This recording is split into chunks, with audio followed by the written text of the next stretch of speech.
Hello sa inyong lahat. Kamusta po kayo? Summary sa ating binasa sa James chapter 1.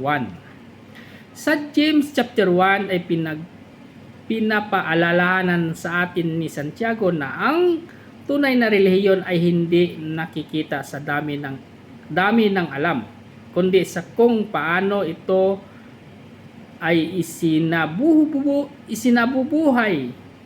Hindi sapat ang pakikinig. Ang Diyos ang naghahanap ng mga anak na sumusunod at nagtutupad ng kanyang kalooban. Ano ang aplikasyon sa talatang ito? Ngayong araw na ito, piliin mong maging tagatupad ng salita ng Diyos.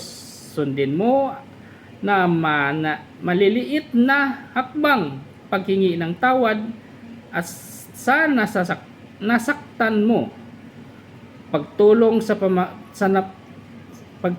nangangailangan o pagtigil sa kasalanang matagal mo nang tinotolerate.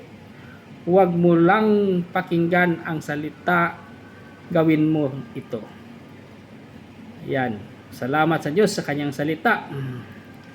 At ingat po lagi kung ano man ang ating ginagawa at ugaliin nating manalangin araw-araw.